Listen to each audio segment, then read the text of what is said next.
જય શ્રી કૃષ્ણ. કેમ છે? આપણી યુટ્યુબ ચેનલ પર તમારું સ્વાગત છે.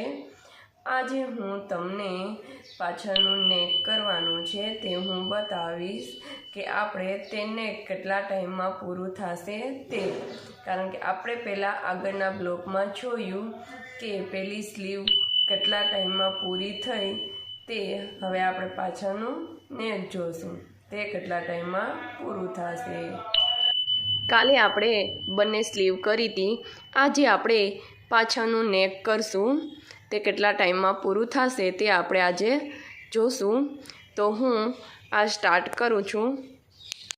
સૌ પ્રથમ વાર આપણે આ ટ્યુબ લેશું. આ ટ્યુબમાંથી થોડુંક અહીંયા ગમ લગાવશું. ગમની ના લગાવવો હોય તો એને જગ્યાએ આ ચૂરમો ચોંટાડવાનો છે. એ ચૂરમો આપણે ટાંકી પણ શકીએ અને ચોંટાડી પણ શકીએ.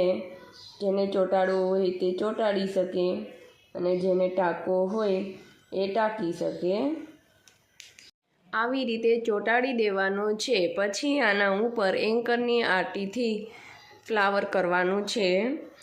જો મેં એ ચૂરમો ચોંટાડી દીધો છે અને આપણે દોરાની મદદથી ટાંકી પણ શકીએ છીએ. ચલો રેડી છે આપણા ફ્લાવર. દેખો ગાઈસ, આપણા ફ્લાવર છે રેડી. હવે આપણે કરશું એક ગાંઠ દાણો.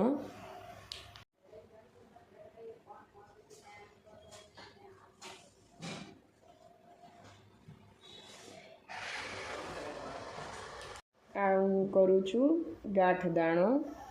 આવી રીતે સોયને આટી મારી સોયને નીચે જવા દેવાની. થઈ ગયો ગાંઠ દાણો. દેખો ગાઈસ, રેડી છે.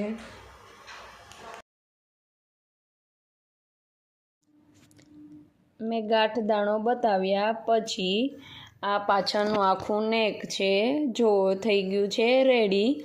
પેલા સ્લીવમાં જે વર્ક કર્યું હતું જરદોશી, મોતી, પેલો થ્રેડનો દોરો ગ્રીન કલરનો, એ બધું જે સ્લીવમાં હતું તે જ બધું છે આમાં. તો એટલા માટે આ કમ્પ્લીટ થઈ ગયું છે. સ્લીવમાં હતું એટલા માટે મેં તમને બતાવ્યું નહોતું. અને આ જો નેક તમને ગમ્યું હોય તો મારી યુટ્યુબ ચેનલને લાઈક